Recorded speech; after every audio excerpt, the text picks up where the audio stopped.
Hola chicos, bienvenidos a esta décima videosesión sobre la materia de patrimonio gastronómico del siglo XIX al contemporáneo. Y el día de hoy tenemos que hablar sobre recetarios antiguos. Recuerden que pues esta es una sección de tres partes para ver un poquito la evolución de los recetarios. Ahorita estamos agarrando siglo XIX, la segunda sesión es siglo XX con Josefina Velázquez de León y la tercera y última videoclase es sobre lo que viene siendo recetarios del siglo XXI. Entonces, pues empecemos un poquito. Una pequeña reflexión inicial. Hasta ahora quiero preguntarles cómo ha sido su relación con estos recetarios antiguos. Si ha sido buena, si no ha sido buena, o si les gustan o les disgustan por completo. Eh, para mí ya saben, son una maravilla estos recetarios, pero pues aquí sí es importante que ustedes se pregunten pues si les gustan, si no les gustan, eh, o cómo se han manejado con ellos, etcétera. ¿Qué recetas antiguas del periodo noveno recuerdan? Yo, por ejemplo, como estudiante, yo siempre me acordaba de los antes, que yo decía, pues bueno, es que son como pasteles, y pues bueno, por eso, a mí me gusta mucho el pastel, me gustan mucho los pasteles, entonces, por eso pues siempre me recordaba los antes. ¿Qué recetas antiguas recuerdas del siglo XIX? Ahí sí, no me pregunten a mí, me sé demasiadas como para que yo les quite este rubro. ¿Qué diferencias recuerdas entre los recetarios novohispanos y los del siglo XIX? Eh, yo les voy a poner un punto, pero pues ¿qué más recuerdan? Recuerden que en el siglo XIX es donde ya está la imprenta. Entonces los novohispanos eran mucho más recetarios manuscritos. ¿Y cuál es su receta favorita hasta ahora del siglo XIX? Esa es la reflexión inicial. Muy bien, yo hasta el final les voy a enseñar mi receta favorita del siglo XIX. O bueno, la segunda favorita, yo ya les he dicho y les he repetido, mi favorita han sido los molletes de mamey, pero les voy a enseñar mi segunda receta favorita. Em, que de igual manera es muy rica y yo la haría más seguido de no ser porque tiene avellanas. Bueno, vamos a regresarnos un poquito. Recuerden que lo que viene siendo la imprenta mexicana es un tema sumamente apasionante.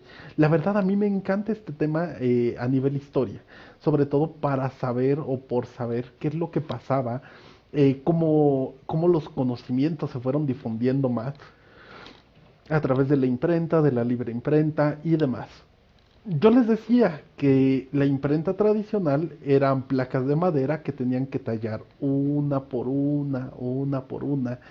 Y la imprenta de Gutenberg es precisamente así. Tenían las letras ya forjadas y pues precisamente ya nada más formaban las palabritas y pues bueno, a imprimir placas. Entonces les digo de verdad, lo que es la imprenta de Gutenberg fue una maravilla, es una imprenta semiautomatizada. Entonces es de verdad una cosa excelente y maravillosa. Y por eso, pues precisamente a través de la imprenta de Gutenberg se podían imprimir un número mucho mayor de libros de los que pues ya había en la época. Les recuerdo un poquito, en, a finales del siglo XVIII, al menos aquí en México, tenemos lo que viene siendo este fenómeno tan bonito que pues bueno, viene siendo el que ya hay una libre imprenta. Pero precisamente esta libre imprenta duró muy poco porque pues se nos vino la independencia de México. Entonces, pues básicamente tuvimos muy poco de bibliografía que no fuera religiosa y política. Les decía que había libros que eran sobre geografía, sobre las riquezas de México, etcétera. Pero precisamente eh, todavía no podemos ver así como que recetarios hasta años después. Y por ejemplo, les digo, la imprenta de Gutenberg permitió más difusión de conocimientos. Tenemos un auge de un espíritu enciclopédico a mediados del siglo XIX. Yo les decía que la primera enciclopedia es la de Alembert y Diderot en Francia en el siglo XVIII, pero precisamente la gente se peleaba mucho por cómo estaba acomodada. O sea, ya saben, no tenemos contenta a la gente porque, pues bueno, no somos monedita de oro y algunos se peleaban de ¿por qué pones a la filosofía abajo de la religión? O más bien, ¿por qué pones a la filosofía arriba de la religión? ¿Y por qué pones las matemáticas abajo de la religión? Etcétera. Entonces, nunca vamos a tener contenta a la gente y pues precisamente surgió esta modalidad de hacer estudios enciclopédicos donde mucho conocimiento se conjuntara en volúmenes. Entonces, las primeras enciclopedias mexicanas, por ejemplo, hablaban de temas sumamente diversos, desde el clima, los productos, o sea, había apartados que eran, por ejemplo, de la chía, de cómo hacer agua de chía, o sea, para que vean qué tipo de cosas podían encontrar en una enciclopedia mexicana del siglo XIX. Y pues bueno, había cosas del café, del cacao, etcétera. Y pues bueno, Belén Bacheler reporta de que pues sí hay mucha influencia francesa y europea. Y precisamente en 1844 reporta que en Francia hay, hay 25 editores que se dedican únicamente a hacer libros en castellano, que nos llegan aquí a México. Entonces, para que vean qué tan importante era precisamente, pues tener precisamente esto, este tipo de influencias. Mucha influencia francesa, nos llegaban conocimientos franceses, pero precisamente ya traducidos al castellano. Y pues bueno, de igual manera, algo me llamó mucho la atención y es que dice que la patria debe de quedar impresa. En otras palabras, estamos diciendo que, pues sí, muy bien los recetarios manuscritos, pero si no queda impreso, no hay testimonio de ello. O sea, nosotros tenemos testimonio de estos libros manuscritos, pero muchos años después. Y precisamente es porque se les da una nueva edición. Pero al final del día, ¿qué conocimientos fueron los que se difundieron en esta época? Los conocimientos impresos. Y al final del día, la patria efectivamente quedó impresa.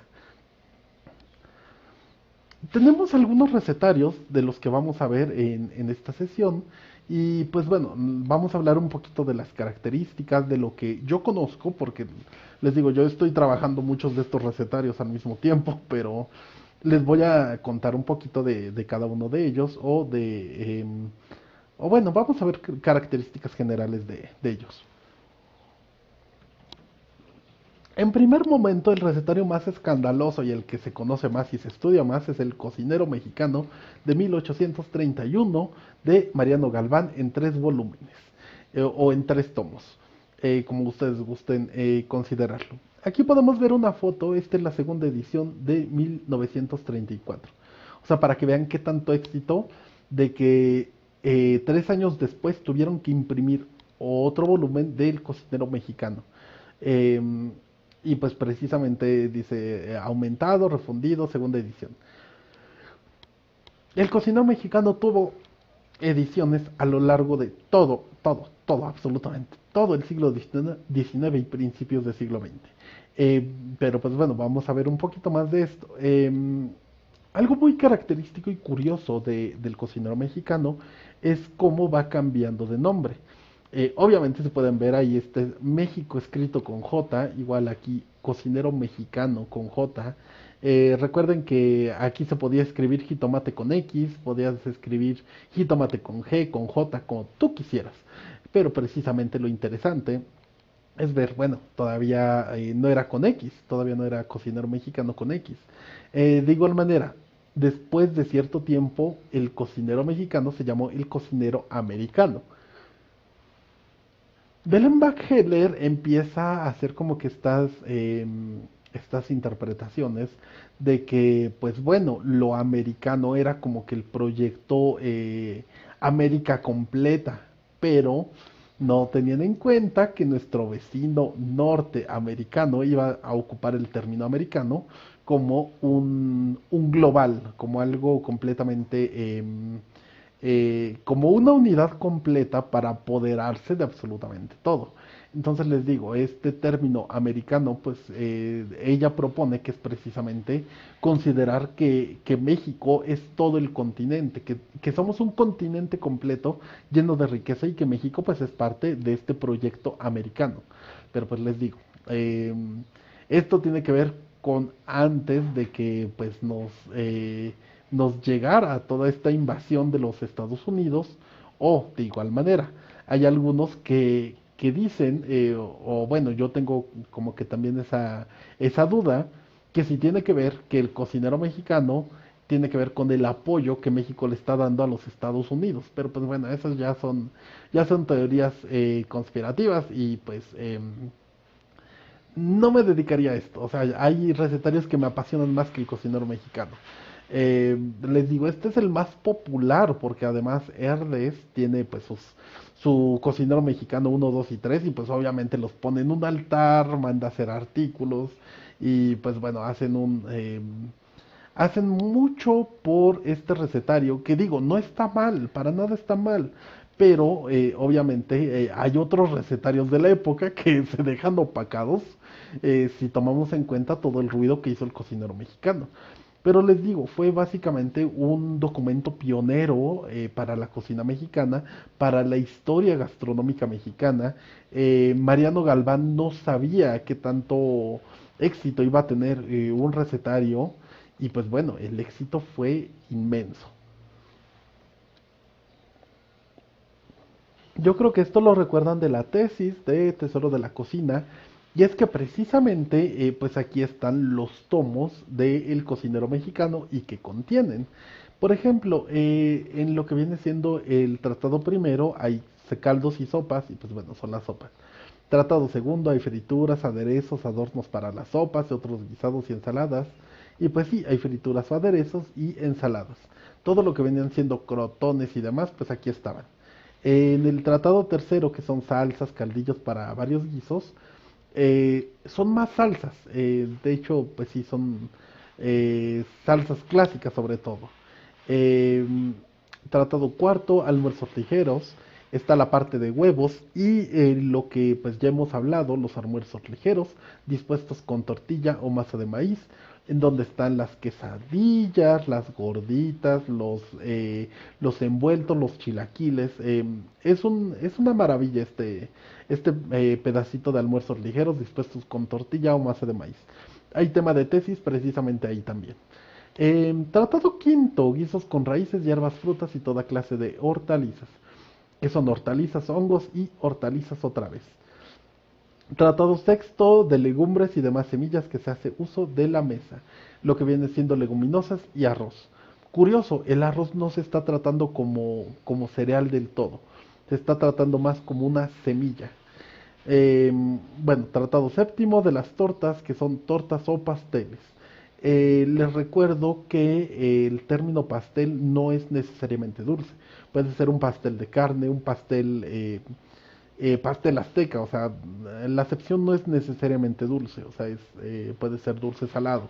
Y precisamente pasteles para esta época es la masa se rellena de carne molida, carne picada y otras cosas, se hornea y pues bueno, ya luego sacan así como rebanaditas, o sea, em, no sé, se me haría como esos país calientes. Y pues sí, precisamente estos eran los pasteles para la época. Y tratado octavo de los cocidos sin el contacto del fuego, solo con el vapor del agua o la tierra, que son los tamales y la barbacoa. Qué bonito, la verdad, qué bonito que le dediquen un tratado únicamente a los tamales y la barbacoa. En el tomo 2 si pueden ver, está mucho más tiene menos contenidos al parecer, pero son de igual manera muchísimas recetas.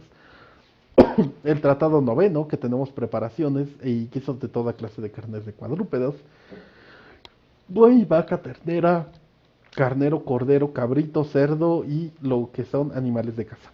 Tratado décimo, las aves y pues tiene pollo, capones, pato, gallina, codorniz y otras aves. Tratado undécimo, onceavo, pescado y todos los animales de agua, que lo que vienen siendo pescados y mariscos. Este es el tomo número 2. Y en el tomo número 3 pues bueno, están básicamente las partes farinácea y la parte dulce. Y las bebidas, que son las masas, pasteles, pastelillos, empanadas, buñuelos, bizcochos, hojuelas, etcétera. Del tratado decimotercero, de las tortas, pudines, dulces de pan o bizcocho, que es la repostería, curioso que dice repostería, pero no tiene ni una receta. eh, las tortas, pudines, más dulces con pan, bizcochos o masa de maíz. Eh, el tratado decimocuarto, que son los huevos en dulce, gelatinas, gâteaux, cremas, antes y postres. Les recuerdo, gâteau es el término para pastel en francés, que es gâteau. Pero precisamente, les decía también, alguna crónica, tengo que buscar cuál es esa crónica que no recuerdo, que era una viajera en la que ella estaba aterrada porque en la minuta, en los menús mexicanos, ofrecían ya casi al final gatos. Y dice, pues, ¿cómo pueden cocinar esos felinos domésticos?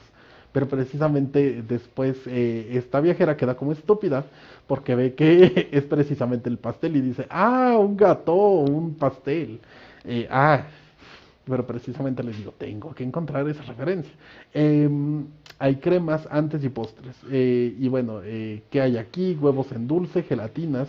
Huevos en dulce es precisamente como la crema pastelera, o sea, son natillas, etcétera. Los gatos y cremas antes y postres. Tratado decimoquinto, dulces secos, compotas, conservas, cajetas y jarabes, que son dulces secos, compotas, jarabes y más jarabes. Les recuerdo, estos jarabes eran como que los sustitutos para preparar agua al instante, o sea, era jarabe de canela, jarabe de canela con arroz para hacer básicamente horchata, jarabe de naranja, jarabe de malvavisco, etcétera. O sea, eran precisamente este tipo de jarabes para hacer aguas al instante.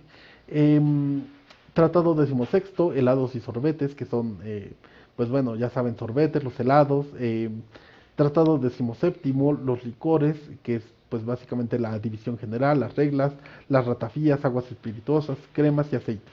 Em, para esta época, aceite, pues también se le conocía a los licores, pero yo todavía no entiendo, o sea, es muy raro esto que a veces eh, se le da nombre de agua a un licor, se le da nombre de aceite a un licor, de crema a un licor, de ratafia a un licor, y nadie llega a un consenso. De igual manera, yo creo que hay un tema de tesis, lo que viene siendo las bebidas alcohólicas en el siglo XIX, los licores, etcétera. Ahí les digo, ahí hay otro tema de tesis. Em, Está precisamente el apéndice de cómo hacer chicha y pulquitos curados. Este es el tomo número 3. Si pueden ver, es de verdad un recetario muy complejo. Si recuerdan, por ejemplo, el recetario atribuido a Sor Juana Inés de la Cruz, es un recetario sumamente somero. O sea, hay unos antes, unos pudines, hay unos guisos de moles, un turco, que es este arroz guisado en molde con carne molida, y ya, se acabó el recetario. Pero aquí ya tenemos muchísimas recetas. Yo todavía no me he dado a la tarea de contar cuántas recetas son, pero si alguno de ustedes gusta contar cuántas recetas tiene el cocinero mexicano, nos haría un favor inmenso para el estudio de la gastronomía del siglo XIX. De igual manera, en 1831 tenemos este libro que es el Novísimo Arte de Cocina o Excelente Colección de las mejores recetas para que al menor costo posible y con la mayor comodidad pueda guisarse a la española, francesa, italiana e inglesa, sin omitirse cosa alguna de lo hasta aquí publicado para sazonar al estilo de nuestro país. Como les decía, o sea, eso de cocina abiertamente mexicana todavía no existe. Es comida al estilo del país, comida nacional, comida al estilo de la nación. Y pues bueno, dedicado a las señoritas mexicanas, de Alejandro Valdés. Este libro me causa un conflicto muy grande porque ahorita vamos a ver un poquito más otros recetarios. Son básicamente una copia, es la copia de la copia de la copia de la copia de la copia. Entonces, por eso les digo, me causa mucho conflicto. Y pues yo lo tengo que abordar en mi tema de doctorado, pero pues bueno, eso tiene que ver con mis objetos de estudio y las hazañas que pues tengo planeadas hacer, porque verdaderamente va a ser un caos hacer esto. Les digo, este recetario, a pesar de que se, se mandó a imprenta en 1831, de igual manera como el cocinero mexicano, Pues bueno, el cocinero mexicano es el que tiene mucho más apoyo y mucha más dedicación y estudio. Este, pues la verdad queda abandonado, es otro objeto de tesis si alguno gusta tomarlo. Tenemos recetarios de los 40 que es pues este de nueva cocinera mexicana o excelente colección de las mejores recetas para que al menor costo posible y con la mayor comodidad pueda guisarse a la española, francesa, italiana e inglesa sin omitirse cosa alguna. eh, de lo hasta aquí publicado para sazonar al estilo de México. Aquí sí es al estilo de México. Es exactamente el mismo recetario con otro título. El 45 Manual de la Cocinera o colección de las recetas sacadas para los mejores autores. Imagínense que están copiando esto para esto, pero se tomaron unos vodkas de tamarindo y no les salió la cosa nada bien. Entonces, este es como que un recetario todo mal hecho. Eh, sí, de igual manera, es como que un objeto de estudio, pero para alguien muy valiente porque es algo verdaderamente terrible este recetario. Después tenemos el nuevo cocinero mexicano en forma de diccionario de 1845 de Mariano Galván, en el que pues bueno, ya tenemos este título que es el cocinero mexicano con X, eh, y pues bueno, ya es mucho más especializado, ya que dice que se encuentra lo mejor de la cocina mexicana, como eh, del cocinero real, de las obras de Biblier, de los tratados de Carême, del diccionario de Burnet y de la nueva cocina económica, etcétera. Y pues bueno, de Mariano Galván y que se vende precisamente en la librería del Portal de Mercaderes y que eventualmente, pues bueno, este nuevo cocinero mexicano en forma de diccionario formó a ser parte del acervo de la librería de Charles Bouguet y pues de la librería, obviamente después, de la viuda de Charles Bouguet en París. Y por eso, pues bueno, se imprimía en París, se mandaba a México y pues se vendía aquí en México. Y pues bueno, aquí tenemos lo que viene siendo este ejemplar. Este es bueno, la portada del nuevo cocinero mexicano. Aquí otra vez es con J. Les digo, no hay ningún consenso si es con C, con X, con J. Y pues bueno, aquí es la reproducción facsímil. Este lo vende por RUA. Les digo, si algún día tienen el dinero, porque la verdad vale mucho la pena este documento, pues bueno, ténganlo, cómprenlo, cuesta como 800 pesos, pero sí vale la pena. Es un libro que vale mucho la pena tener. Em, bueno, entonces estas son las imágenes de el nuevo cocinero mexicano. Después aquí están, este es mi mero mole, ya lo saben. Está de 1844, La cocinera de todo el mundo o La cocina sin cocinera, colección de las mejores y más excelentes recetas para al menor costo posible y con la mayor comodidad pueda guisarse a la española, francesa, italiana e inglesa sin omitir cosa alguna de lo hasta aquí publicado para sazonar al estilo de México mágico. Si pueden ver, es exactamente el mismo título de los demás. Lo curioso es de que en manos de Juan de Nepomuceno del Valle pasó algo sumamente distinto. Él agregó una sesión de preguntas y respuestas a este recetario, porque supongo que lo vio muy simple y le agregó más cosas. Al ser un entusiasta y una persona tan allegada a la ciencia. Entonces, pues también tenemos a Tesoro de la Cocina de 1866, Diccionario de las Familias, la cocina puesta al alcance de todas las inteligencias y fortunas, obra novísima que contiene de todo lo concerniente a la cocina española, francesa, alemana, flamenca, polaca, rusa, provenzala, languedociana, italiana, gótica, método para servir, trinchar, un calendario gastronómico, un tratado de pastelería extenso y fácil para hacer helados, confitados, pasteles y demás de la imprenta de Juan Nepomuceno del Valle.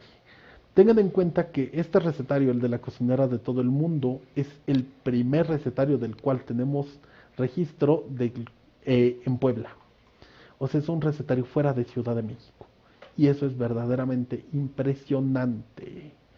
Muchos decían que era la cocinera poblana, pero no, es de la cocinera de todo el mundo.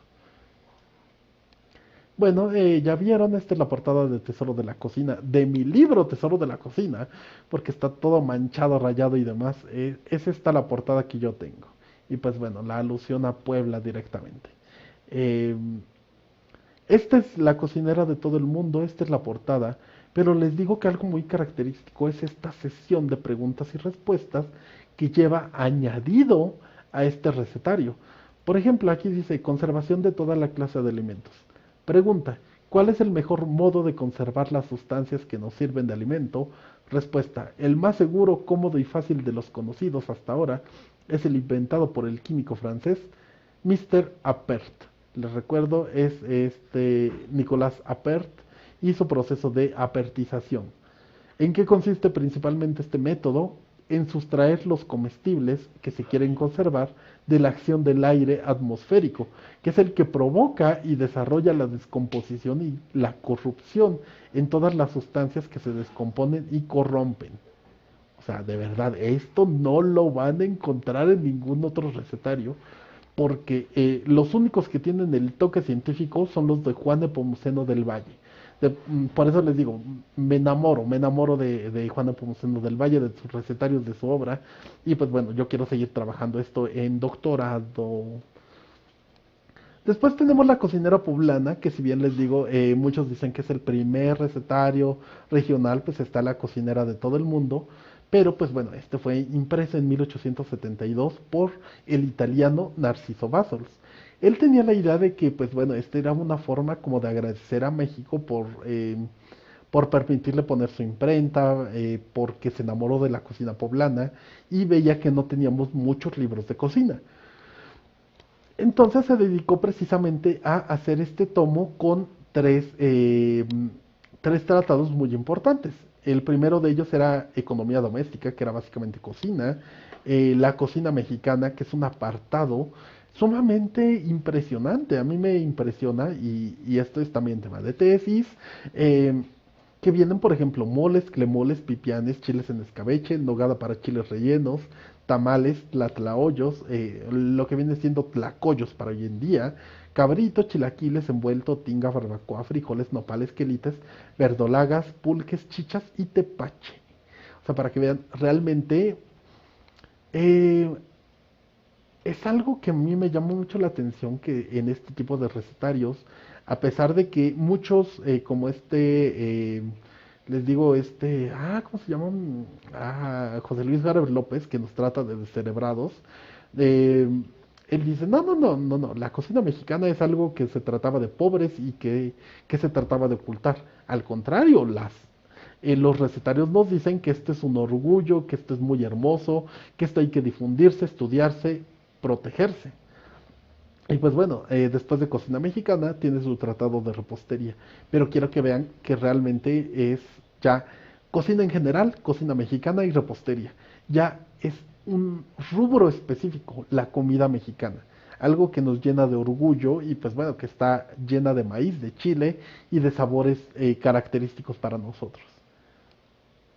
Y el último que vamos a ver es este recetario de Vicenta Torres Rubio de 1986, el cual se llama el Manual de Cocina Michoacana. O algunas veces pues, lo conocen nada más como la cocina michoacana. Y es precisamente que en Vicenta Torres empezó a sacar ciertos panfletos que se repartían. O sea, recuerden que, pues bueno, ahorita que tenemos internet y los libros, pues bueno, ya están compilados, es mucho más fácil tener la información completa. Pero precisamente esto que era como que en folletines, pues bueno, era otra modalidad que se hacía precisamente para que se vendiera semana tras semana, tras semana, tras semana. Y está bien, o sea, era una muy buena labor y pues hacía que se generaran rituales, o sea, es como cuando esperabas un nuevo capítulo de una nueva serie, pues bueno, tenías que estar esperando semana tras semana, tras semana, tras semana. O sea, era básicamente lo mismo y tenías que esperar una semana, un mes para una nueva receta o para un pedacito de compilado con nuevas recetas. Entonces, lo interesante de este recetario es que fue editado y fue compilado por una mujer que fue esta Vicenta Torres Rubio. Es la primera vez que vemos a una mujer tan metida en la industria editorial aquí en México, sobre todo en la parte de recetarios y de cocina. Y lo interesante es que precisamente Jeffrey M. Pilcher en Vivan los Tamales nos menciona que pues fue básicamente un foro en el cual pues las cocineras se pudieron conocer. O sea, a pesar de que no se conocían en persona, o sea, se mandaban recetas de aquí, de allá, de allá, de allá, y pues se hacían, se podían como que conocer indirectamente. O sea, es como tener precisamente amigos de lejos en Twitter, en Facebook y lo que sea. Y pues bueno, así se conocían las mujeres, así se llegaban, así hicieron un México culinariamente en el siglo, a finales del siglo XIX, a través de este libro de Vicenta Torres, porque cada una le podía mandar a Vicenta sus recetas, así de, no, pues, ¿qué crees? Esta es una receta de precisamente de San Luis Potosí, de Monterrey, de Toluca, de, de Jalisco, y le llegaban muchísimas recetas a Vicenta Torres. Es por eso que este es uno de los documentos más diversos en cuestión de culinaria en el siglo XIX. Y pues bueno, por el momento, pues esto es en torno a los recetarios. Yo les dije que les prometí mi receta favorita del siglo XIX y es esta. Es precisamente del Tesoro de la Cocina 494. Hasta por eso aquí le dejé este espacio también aquí. Y se llama torta sabarina. Esto yo lo presenté en mi examen de grado, de licenciatura, y pues fue lo que más les gustó a todos. Eh, yo la verdad no lo he podido replicar porque además de que un amigo me ayudó a hacer la masa y todo y tenía los moldes, si estás viendo esto, Ricardo, de verdad extraño hacer estas tortas, pero bueno, fueron una maravilla para esta presentación. Se llama torta sabarina. Perdón, si ustedes recuerdan, en repostería clásica, una sabarina o un sabarán es precisamente un pastel de choux y precisamente le ponen mucho caramelo encima. Pero para que vean qué tan importante fue sabarán para la época, que ya le estaban dedicando varios pasteles y precisamente esta torta a mí este pastelillo, porque es un pastelillo, me llamó mucho la atención. Y dice, se echa en un lebrillo 11 y media de levadura de cerveza y se desata con un poco de nata, añadiendo 3 huevos, 4 onzas de azúcar molido y 2 onzas de manteca fresca derretida, 1 libra de harina y un poquito de sal. Amásese todo con la nata suficiente para hacer una masa algo blanda. Se tendrá prevenido un molde hecho exprofeso para esta torta en forma de corona. Tengan en cuenta que como no había tiendas de repostería, tenías que ir con el hojalatero y decir, yo quiero un molde así, y ellos te lo hacían. También, qué maravilla, o sea, ahorita ya es difícil que hagan este tipo de trabajos por adelantado o por pedido. Pero pues bueno, ahora sí que también tenemos muchas tiendas de repostería, tenemos muchos moldes y pues bueno, o sea, era un molde en forma de corona o lo que viene siendo una rosca. Se unta por dentro con manteca, o básicamente con mantequilla. Se cimbra el fondo con almendras mondadas y picadas, que aparecerán encima de la torta cuando se vuelque el molde. Solo se llenará hasta 2 tercios. Se pondrá en paraje caliente y cuando se levante la masa se cocerá como los bollos. Luego que se saque del molde, se dará con un pincel repetidas veces un abundante baño de un almíbar preparado de este modo. Se cuece azúcar hasta que tenga punto de gran pluma y entonces se le agrega kirsch, un polvo de vainilla molida con azúcar, un poco de leche de avellana muy espesa, eh, cuyos adherentes salen muy apetitosos. También se puede, si se puede, interpolar en la misma masa tiritas muy delgadas de acitrón, de angélicas, etcétera. La leche de avellana se hace lo mismo que la de almendras. O sea, imagínense, es un bizcocho de nata con leche de almendras, vainilla y kirsch. O sea, de verdad es... eh, eh, ay, no sé si me permiten decirlo así. Sí, es orgásmico esta cosa. Entonces, de verdad es una de estas recetas favoritas que yo tengo. Pero por el costo de las avellanas no es algo que haga a diario. Y pues también azúcar con vainilla tampoco es algo que haga a diario por las vainas. Em, entonces, pues muy bien chicos, de igual manera, Si pueden ver, este tipo de recetas ya son más sencillas de pensar sobre todo. O sea, ya estamos pensando en una masa de bizcocho o de pan que se va a leudar en un molde que va a tener almendras en la parte de la base y que se va a embeber. O sea, este es el proceso para que ustedes interpreten las recetas y las hagan de acuerdo con los conocimientos que ustedes ya tienen, porque ustedes ya están siendo especialistas culinarios. Entonces, confíenle también a su buen gusto, a su criterio, y estas recetas de verdad les van a salir muy bien. Entonces, hasta pronto chicos, sería todo por esta sesión. Síganse cuidando mucho y nos seguimos viendo en esta semana. Hasta pronto.